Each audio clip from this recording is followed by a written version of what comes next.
maasadana waxa la yiraahdaa xamar dhaxalumay helin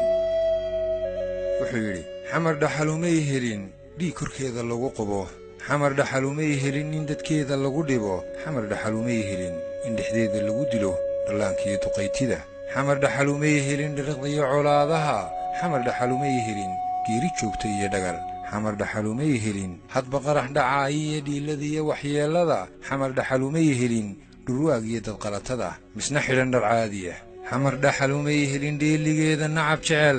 xamar dhaxalumay helin dhismaheeda ruux neceb xamar dhaxalumay helin inta gacan ku dhiiglaa ninka diin ku dhuuntiyo dhareerliyan liitiga dhawaan way ka dabarguye masiibadan dhirbaaxdiyo way ka bixi dhibaatada nabadhalataba iman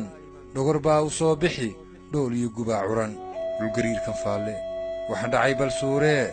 dadkan dhamacdu laysee dhuundhuumay ee huray arday dhigata diin iyo dhakhtar iyo aqoon-yahan inta oday la jaray dhinac ama dhabarka ruux go'an waxa dhii qulqulay iyo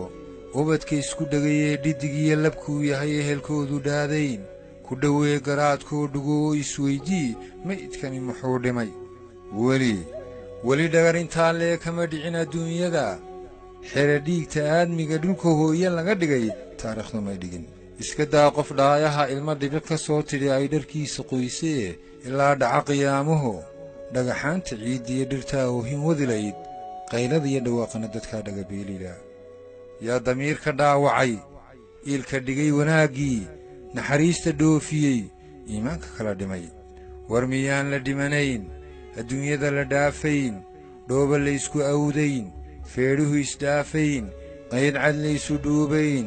dharaar aan qarayn jirin wayse aanay dhowrnayn qof kastaa wuxuu dhigay gacan looga dhiibayn xisaab lagu dhadhaarayn ka dhambalay dadweynaha dhuuxa daadshay maatida dhegta dhiigga darayow ka iimaanku dhiman yiyo ninka dheer la baxayow qiyaamuhu markuu dhaco maalintaan dhufays jirin xaggee baad ku dhuumani ninka dhiig islaameed ba'anaa ku dhiiraday dhagarqabahan yaa yidhi dhalashaad wadaagtaan